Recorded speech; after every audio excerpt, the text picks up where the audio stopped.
에듀윌 유료 회원만의 남다른 서비스.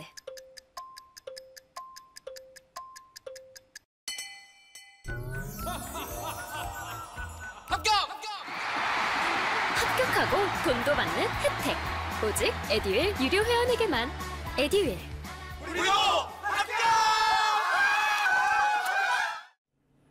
자, 이번에는 정치행정 분야로 들어와 보도록 하겠습니다. 근데 지난달에도 좀 잠깐 소개를 했었는데요. 언론중재법이 결국에는 법사위까지는 통과를 했는데 국회 본회의 처리는 못했습니다. 그리고 제가 또 이렇게 여러분들한테 지금 이렇게 말씀드리고 있는 이 시점에서 제가 지금 9월 30일이거든요. 예, 그런데 어제자로 국회에서 최종적으로 있잖아요. 여야 원내대표가 만나갖고 최종 절충을 시도했는데 잘 안 돼가지고 그래서 올해 말까지 논의를 지속하자는 방향으로 한 발 좀 이제 물러선 여당 입장에서 이제 의석수가 많으니까 강행 처리를 시사했었어요. 강행 처리를 시사했었는데 그렇게 하지 않고 한 발 물러서는 것으로 이렇게 좀 정리가 되어 있는 상황이다, 이렇게 보시면 되겠습니다.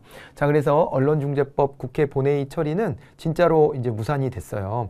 일단은 올해까지는 이제 무산이 됐다라고 보는데 내년도가 되면은 아마 강행 처리의 분위기도 있을 수도 있겠다 싶기도 해요. 여당이 어떤 판단을 하느냐에 따라 다릅니다.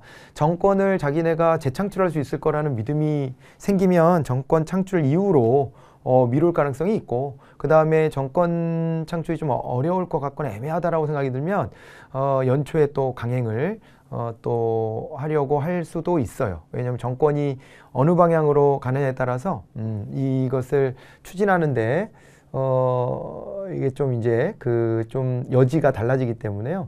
이제 그런 점들을 좀 변수로 볼 수 있을 것 같긴 합니다. 그 이제 추후에 지켜보도록 하고요. 일단은 뭐 내용은 간략히 지난번에도 소개는 했지만 또 처음 보시는 분들도 있을 거고요.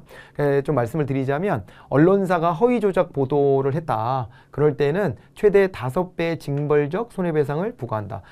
징벌적 손해배상이라는 것에 대해서 우리가 좀 주목을 해 봤었고요. 징벌적 손해배상이라고 하는 것은 이것이 이제 전보적 손해배상하고 비교가 되는 거라 그랬었죠. 그래서 징벌이면은 벌을 준다라고 하는 차원으로 손해배상 액수를 늘리는 겁니다. 전보적 손해배상은요, 1대1의 손해배상을 해주는 거예요. 1대1의 손해배상을 해주는 건데, 징벌적 손해배상이다 이렇게 되면은 이것은 1대1의 관계가 아니라 이제 이거는 1대 몇 이렇게 되는 거죠. 이제 손해를 입힌 것보다 훨씬 커지는 거예요. 그러니까 최대 5배의 징벌적 손해배상을 부과한다 이렇게 되어 있어요. 이게 만만치 않은 거죠, 정말. 이렇게 되는데, 요게 이제 언론중재 및 피해구제 등에 관한 법률의 국회 본회의 처리가 언론의 자유를 침해할 수 있다는 국내외 언론의 단체의 반발 속에서 결국 무산됐다 이렇게 되어 있습니다. 그러니까 사실은 이게 왜 이제 문제가 되는지를 우리가 지금 볼 건데, 이제 언론사 허위 조작 보도를 했다는 것이 명확하다면, 명약관야하다면, 그러면은 이제 그때는 이렇게 처벌하는 게 마땅합니다. 이게 뭐 형사처벌과 별개로 민사에서도 이렇게 징벌적 손해배상을 하게 한다는 거잖아요. 그러니까 이제 이렇게 하는 것이 마땅한데, 그런데 이제 그것을 어떻게 판단할 거냐는 거예요. 허위 조작이 의도가 됐었던 것인지 의도가 안 됐던 것인지를 어떻게 판단할 것이며, 이것이 그 공익에 저해가 되는 의도된 행위인지 아닌지를 어떻게 판단할 거냐는 거예요. 이게 자칫 잘못하면 정파적인 시각으로 사안을 바라보면 똑같은 현안을 가지고도 다르게 접근하거든요. 그죠? 요즘에 이제 이슈가 크게 되고 있는 대장동, 성남 그 남판교 뭐 이쪽이라 그러죠. 그 대장동 개발 사업과 관련해서 하나의 사실관계를 놓고 여야가요, 서로 너네 잘못이다, 너네의 부패가 있었던 것이다, 이렇게 하고 막 싸우잖아요. 이게 뭐 다음 달 정도 되면은 아마 나올 것 같은데, 소개가 될 것 같은데, 그런데 이제 그렇게 막 싸우는 거를 저도 이제 좀 들여다보고 있긴 한데 이게 이렇게 다르게 보이나 싶은 생각이 들어요. 그러니까 이게 한편으로는 이제 그 정치 고관여층에서 이제 서로 자기네 편의 입장에 서서 상대방을 공박하기 때문에, 그러기 때문에 이게 극단적으로 나뉘는 성향도 좀 있는 것 같아요. 그렇게 나뉘는 것도 있는 것 같은데, 그런데 이제 사실관계를 보면은 글쎄 뭐 수사 결과 나와봐야 알겠지만은 그래도 좀 방향성은 좀 보이는 것 같긴 하거든요. 왜냐면은 우리나라가 지금까지 이 토지 개발하고 이 뭐 신도시 아니면 지구 개발 같은 거 할 때 방식들이 있었으니까, 지금까지 관행들이 있고 관례들이 있기 때문에 그런 거에 비춰서 우리가 판단해 보면 되는 거거든요. 그런데 이제 그런 객관적인 어떤 시선으로 접근하기보다는 자꾸 이제 우리 편, 니네 편 나눠놓고 접근하는 경향이 좀 없지 않다는 거죠. 우리 편, 니네 편 나눠놓고 접근하는 경향이. 예, 그러다 보니까는 이게 왜곡이 됩니다. 그 얘기를요. 그대로 갖고 와서 보면은 언론사가 지금 막 이렇게 취재 보도하는데 내가 어느 입장에 서느냐에 따라서 어떤 기사는 잘했어. 이런 기사는 좋은 기사야. 생각이 들고 어떤 기사는 야 저거는 왜 저래? 쟤네들 뭐야? 쟤네 편이야? 왜 저런 기사를 내지? 이렇게 할 수 있다는 거예요. 그래서 이제 이런 부분들을 법원에 갖고 가서 민사재판을 받을 때에도 서로 막 공방을 주고받을 것이고 그러면 솔직히 법원에서 내리는 판결도 저는 요즘엔 그게 제일 고민인 것 같아요. 우리 사회에. 판사 복이 있어야 되는 것 같은데 판사도요. 어떤 성향의 판사, 뭘 더 중시하는 판사냐에 따라서 그분들이 일부러 그럴 거라고는 의심하고 싶지는 않지만 자기는 공명정대하게 판결한다고 해도 사람이 하는 일이니까 뭔가 편향이라는 게 작동이 안 될 수가 없어요. 사람이 하는 일이잖아요. 그러니까 이거는 누가 봐도 객관적으로 이거는 그냥 또 이것도 명확하다 하면 상관없지만 논쟁이 붙었을 때에는 어느 쪽에 손을 들어주는 판단을 해야 되는데 그것은 진짜 판사복도 작용해요. 솔직한 얘기로. 그러면 이것이 이게 객관화가 될까? 이런 부분이 계속 좀 염려가 되는 겁니다. 그런 부분에 대한 염려가 있어요. 그러니까 누가 이제 죽거나 다쳤다라는 것이 뭐 이를테면 화학약품 같은 것 때문에 그렇게 됐다 하면은 그거에 대해서는 정확하게 뭐 소비자 보호 차원에서 접근할 수 있는 것이 분명해지는데 왜냐하면 그 손해를 입은 정도도 좀 명확해지고 그렇게 되면은 그것은 이제 어떤 치명상을 입혔느냐 뭐 이런 걸 가지고 접근하면 되지만 이것은 어디까지가 허위 조작이고 어디까지가 팩트에 기반한 것이었는가를 판단하기가 조금 애매할 수 있겠구나. 이게 이제 논란인 겁니다. 이게. 그래서 최대한 가능하게 만들자는 쪽과 염려되니까 아예 하지 마 하는 쪽이 있는 거예요. 예. 심지어 진보적성의 민주당이 이거를 막 이제 밀어붙이고 있는데 그거에 대해서 더 진보적이라는 평가를 받는 정의당 같은 정당에서는 염려된다. 이런 입장을 또 취했거든요. 그러니까 이거는 좀 이제 그런 이제 걱정거리를 어떻게 과연 이거를 잘 세련되게 만들어내느냐가 되게 관건인 것 같습니다. 그러니까 외국에 있는 언론단체들도 우리나라의 이 법 추진에 대해서 반대 입장을 피력하고 했던 것은 딴 게 아니라 걱정이 돼서 그런 거예요. 그러니까 이 취지에 누가 반대를 하겠어요. 이거에 대해서 반대할 수 있는 명분은 없죠. 그러지만은 이 취지보다는 이거 어떻게 판명을 할 거냐. 결국 이것도 사람이 할 텐데 이 부분에 대한 걱정이 남아있다. 그게 이제 논쟁거리다라고 생각하시고 보시면 될 것 같습니다. 자, 그래서 이건 징벌적 손해배상에 대한 설명이니까 한번 보시면 되고. 자, 민주당이 추진했던 언론중재법은요. 30조의 2에 보면은 여기에서 언론의 명백한 고의 중과실에 의한 허위, 조작 보도에 따라 재산상의 손해를 입거나 인격권 침해 또는 정신적 고통이 있다고 판단되는 경우 최대 5배 징벌적 손해배상을 허용한다고 규정을 했습니다. 근데 이에 대해서 기존 민법, 형법 체계에서 충분히 규제 가능한 상황이기도 한데 이거를 징벌적 손해배상을 얹으려고 하다 보니까 법을 새로 필요로 하는 거거든요. 이제 기존 민법에서 손해배상은 가능해요. 그런데 이제 그것은 징벌적 성격이 별로 없어요. 없어요. 우리나라는 원래 기본이 이제 전보적 손해배상이기 때문에 징벌의 성격이 없다. 그러니까 이제 이걸 갖다가 이제 이런 법을 따로 새로 만들려고 하는 것인데 이것이 과잉되고 이중처벌이 이루어지는 거 아니냐라는 이제 반론이 있고 그 다음에 이제 고의, 중과실 사례 내에 표현에 보복적, 충분한 검증 절차, 회복하기 어려운 이런 표현들이 들어가 있는데 아까 이제 이걸 제가 열심히 설명한 거예요. 이게 이제 이거를 보는 사람에 따라서 좀 다르게 보일 수도 있겠다. 이 주관적인 해석이 가능하지 않냐라고 하는 걱정이 이제 있다는 겁니다. 이런 점에 대해서 충분히 여론도 수렴하고 그리고 또 이제 합의할 수 있는 지점들을 좀 찾아내는 노력도 좀 필요한 것 같기는 해요. 그런데 불신이 문제예요. 불신이 문제인데 그게 뭐냐면 민주당 쪽에서는 우리나라 언론 지형이 예전 그 독재 정권 때부터 이어져 오다 보니까 그러다 보니까 어떻게 돼 있다고 보냐면 이게 보수 일색으로 좀 주요 메이저 언론들이 되어 있다고 보고 있고 지금까지도 그 보수적 성향의 언론사들 때문에 손해를 입었다라는 인식이 있어요.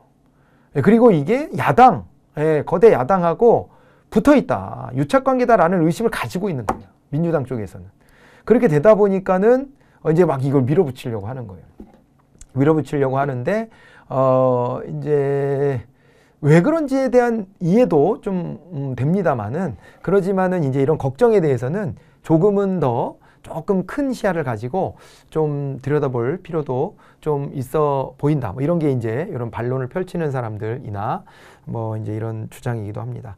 예, 저도 뭐 제 입장이 뭔지가 드러나게끔 하면 안 되니까 저도 생각은 있습니다만, 예, 그래서 저는 좀 중립지대에서 말씀을 드리고 있는 건데, 어쨌건 예, 이런 이제 걱정들이 맞물려 있어요. 또 있어요. 이게 보면 27조 17의 3 이걸 보면은 허위의 사실 또는 사실로 오인하도록 조작한 정보를 언론, 인터넷 뉴스 서비스, 인터넷 멀티미디어 방송을 통해 보도하거나 매개하는 행위라고 허위 조작 보도를 정의했는데, 이 또한 허위 조작 보도의 개념이 모호하다, 자의적 해석이 가능하다, 이런 부분이 있는 거고요. 손해배상 부분으로 가보면 손해배상액 산정을 해당 언론사의 전년도 매출액과 연계한다 이렇게 돼 있거든요. 그래서 매출액 기준은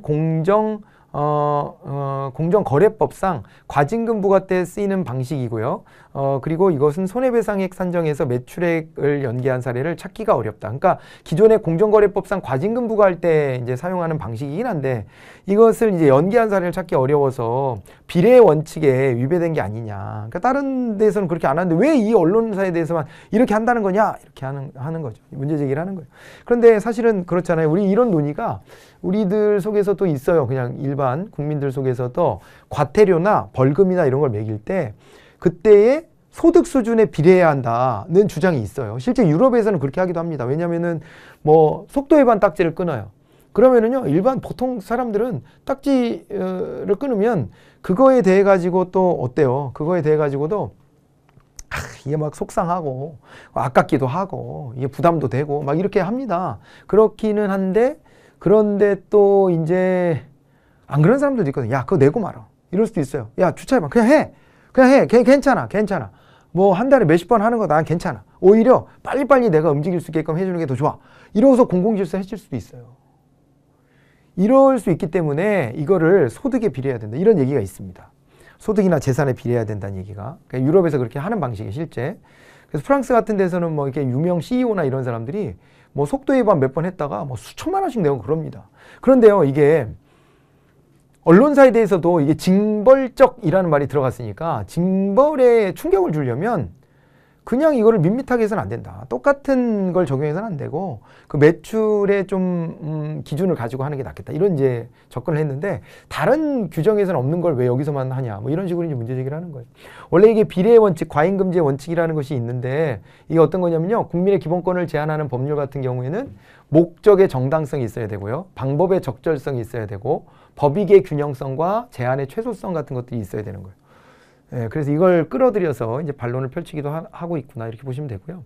그 다음에 17조 2에 보면은 제목, 맥락상 본문의 주요한 내용이 진실하지 않은 경우, 개인의 신체, 신념, 성적 영역 등과 같은 사생활의 핵심 영역을 침해하는 경우, 또 그 밖에 이제 인격권을 계속 침해하는 경우를 열람 차단 청구 요건으로 지정을 하고 있다는 거예요. 자, 그런데 이는 모든 개인에 대한 부정 비판적 기사가 그 대상이 되어서 정치, 경제, 사회, 권력층에 대한 비판적 보도를 차단하는 데 악용될 수 있다는 반발도 한편으로는 또 있는 겁니다. 왜냐하면 이 개인이 이제 나의 신체, 신념, 성적 영역과 관련된 사생활 핵심 영역을 침해했다라고 문제 제기를 해버리면 그러면은 다 해당될 수 있다는 거 아니에요. 그러면 이제 고위직에 있는 사람들에 대한 알 권리가 또 이제 필요한데, 그 부분에 대해 가지고 또 충돌되는 지점이 있는 거 아니냐, 이런 이제 문제 제기도 함께 하고 있는 거죠. 이렇게 해가지고 한번 보시고요. 됐죠? 자, 그만큼 하시고 이제 정책정에서 이번에는 이제 국가 예산과 관련된 부분을 한번 말씀을 드려보도록 하겠습니다. 2022년도 국가 예산이 8.3% 늘어난 604조 4천억 원 이렇게 이제 됐습니다. 그래서 604조 4천억 원이 올라가서 604조 원 규모 이렇게 이제 얘기를 하고 있는데요. 이제 8.3% 늘어났다고 했지만 액수로 보니까 뭐 장난이 아니에요. 그죠? 장난이 아닌데, 왜 그러냐면 우리가 국가 예산이 막 560조 대 이랬었으니까 거기에서 뭐 10% 가까이 늘어나면 저렇게 나오겠죠. 이제 600조 원대가 최초로 이제 돌파가 되는 건데, 이게요, 엄청나게 가파른 속도예요. 여러분들 거기에 이제 표로 정리가 되어 있는 걸 보시면 매년 예산이 이제 늘어나는데, 최근에 들어서 이제 우리가 복지국가를 향해 가고 있는 과정이다 보니 2010년대 이후에 정말 가파르게 이렇게 예산이 증가하고 있다는 것을 확인하실 수가 있을 거예요. 자, 이제 이게 보니까 내년도에 이제 이거는 참 이 예산은요 아니에요. 예산 아니고 예산안은 지금 이제 국회로 넘겨진 거죠. 이제 이거는 이 행정부에서 다 이제 총괄해가지고요. 기재부, 기획재정부가 총괄하는데 기획재정부가 총괄해서 이것을 이제 새로운 회계년도 즉 1월 1일 이 시작되기 이제 120일 전까지 국가재정법이라고 하는 법상으로 보면 120일 전까지 이것을 이제 국회에 제출하게 돼 있고요. 제출된 게 이만큼이라는 거예요. 604조 4천억 원 규모 이렇게 돼 있습니다. 그래서 사상 최초로 600조 원대가 됐는데 통상적으로 지금까지 이게 이제 최종으로 가면 삭감을 좀 하긴 하거든요. 국회가 삭감을 매년 하는데 보통 한 7천억 원대 정도에서 삭감이 이루어졌고 이게 예산이 너무 늘어나다 보니까 이제 최초로 2021년도 예산을 할 때는 그때 좀 예산 삭감이 1조가 좀 넘긴 했어요. 네, 거의 최초일 거예요. 1조가 좀 넘긴 했는데 그런 거에 비춰보면요. 아무리 600조가 넘었다 치더라도 예산 깎아봐야 뭐 2조? 3조? 많이 봐줘요? 그러면 600조 원대는 지금 돌입을 할 것 같아요. 그죠? 600조 원대로 돌입을 할 것 같아요. 최종적으로 확정이 될 때도. 그거는 뭐 지켜봐야 될 일이지만, 그렇게 한번 예측해보고, 이게 정부는 예산안과 함께 2021에서 2025년 국가재정 운용계획을 국회에 제출할 계획이다. 이렇게 나왔는데요. 이거 제출하게 돼 있고요. 제출이 아마 됐을 텐데, 120일 전까지 제출이 돼야 되거든요. 예, 그게 아마 요게 이제 만들어질 때, 이 글이 쓰여질 때가 조금 앞선 시점이라 그럴 수도 있는데, 원래 그 예산안 낼 때 같이 내게 돼 있어요. 같이 내게 되어 있고, 이게 국가재정 운용계획이라고 하는 것이 우리가 재정개혁의 하나로서 5년간의 장기계획을 수립하자라고 하는 부분이거든요. 5년간의 장기계획을 수립하자라는 부분에서 이제 국가재정 운용계획이라는 것을 매번 이렇게 1년씩 지날 때마다 1년씩 뒤로 밀리면서 그러면서 이걸 수립하게끔 되어 있습니다. 이걸 국회에 제출할 계획이고 국회는 회계연도 개시 30일 전인 12월 1일까지 이를 심의 의결해야 된다 이랬는데 따지고 보면 12월 2일쯤 돼요. 2일 30일 전. 왜냐하면 12월 달이 그 31일까지 있으니까 그러니까 이제 그 전에 충분한 기간은 12월 1일 이렇게 되고 마지막이 이제 12월 2일쯤에 이제 걸칠 수 있는 거라고 보시면 되는데 이게 이제 그래가지고 요때까지는 아무튼 30일 전까지는 이게 통과가 되도록 헌법에 규정은 되어 있습니다. 물론 강행 규정은 아니지만 이렇게 되어 있고요. 국회법상으로는 이때까지 처리하게끔 또 명시는 하고 있긴 해요. 아무튼 이제 헌법이나 국회법에 이렇게 되어 있긴 한데 그런데요. 일자리, 방역 등을 포함한 보건복지, 고용 부분 예산이 216조 7천억으로 올해보다 8.5% 증가하면서 어쩔 수 없죠. 뭐 코로나가 끝나지도 않고 그런 상황이기 때문에 전체 예산의 3분의 1을 훌쩍 넘어서 35.9%에 이르는 것으로 이제 편성이 됐습니다. 전체 예산의 3분의 1을 넘었다. 보건복지, 고용 부분이 이렇게 이제 전체 예산의 35.9%라는 거예요. 보건복지부하고 그다음에 이제 고용노동부하고 이런 쪽이죠. 이제 이쪽의 예산이 굉장히 늘고 있다. 이렇게 보시면 되고요. 정부는 경기 개선으로 내년도 국세 수입이 올해보다 이제 많이 늘어서 여기 지금 보면 24조 4천억 원 증가한 338조 6천억 원에 이를 것으로 이제 전망을 했대요. 그리고 이제 기금 수입 등을 포함한 정부 총수입은 올해보다 6.7% 증가한 548조 8천억 원에 이를 것으로 전망이 되는데 세수보다 재정 지출이 더 빠르게 늘어나면서 적자 재정이 계속될 거다 이렇게 이제 보고 있는 거죠. 지금은 경제 상황이 아직 다 회복되지 않았다고 보기 때문에 적자 예산을 편성할 수밖에 없는 타이밍인 거는 맞는 것 같아요. 그러긴 한데 재정 적자 규모가 또 94조 7천억 원으로 100조 원에 육박할 전망입니다. 적자가 더 쌓이면 이렇게 될 거고 국가 채무는 이래가지고 이제 1068조 원으로 사상 처음 1000조 원대에 올라서고 국내 총생산 GDP 대비 국가 채무 비율도 50.2%로 50%에 진입한다. 이제 문재인 정부 시작할 때는 40% 언저리였는데 지금 50%에 진입할 거다 이런 건데요. 이건 또 논란이 있는 부분이에요. 제가 여러 차례 말씀드렸지만 이것을 잘 관리해야 된다라는 주장이 있습니다. 그건 당연한 얘기입니다. 그렇지만은 이럴 때 쓰려고 관리한 거다라는 주장이 있죠. 이렇게 위급한 상황에서 쓰려고 관리해 놓은 곳이고 그리고 이제 자꾸 이제 국가 채무 비율을 조정하려고 그러면 국민들이 경제가 어려워졌을 때는 자기가 개인 빚을 내 가지고 가계 부채가 늘어나게 돼 있다. 우리나라 가계 부채가 심각해요. 그래서 이제 그 마이너스 대출 같은 것도 못 받게 하려고 되게 노력하고 있거든요. 국가가 이제 그러고 있는데 그거를 오히려 국가가 돈을 풀어서 이거 국가가 책임져야 된다 이런 이제 철학 이런 것들이 부딪히는 거예요. 예, 그래가지고 논란이 있는데 어쨌건 50%에 진입한다. 그래도 다른 나라보다는 채무 비율이 아직은 양호하다. 뭐 이렇게는 평가를 합니다. 정부 총수입에서 총지출을 뺀 통합재정수지가 있어요. 이거는요, 국가 예산이 뭐 600 뭐 몇 조예요. 이렇게 하는 것은 중앙정부의 일반회계와 특별회계만 합친 거고요. 거기다가 그 비금융성 기금 같은 것들도 포함을 하고, 그리고 또 있잖아요. 지방정부의 예산도 좀 포함해야 되고요. 이런 것들을 다 하다 보면은요, 그게 이제 통합재정수지라는 것으로 이렇게 오게 되는데, 이거는 이제 55조 6천억 적자, 통합재정수지에서 사회보장성 기금 수지를 제외한 실질 관리재정수지라고 하는 게 있어요. 그래서 요거는 또 94조 7천억 원 적자를 기록할 것으로 전망이 됐다. 그래서 이제 중앙정부와 지방정부의 부채를 합한 국가채무 규모가 이렇게 된다는 거예요. 올해 예상치보다 103조 원 불어나서 사상점 1000조 원대 진입할 것으로 전망이 되고 있다. 이런 걱정도 있는 것은 사실입니다. 그렇게까지 이번 시간에 보고요. 다음 시간에는 경제 산업 분야로 넘어가 보도록 하겠습니다.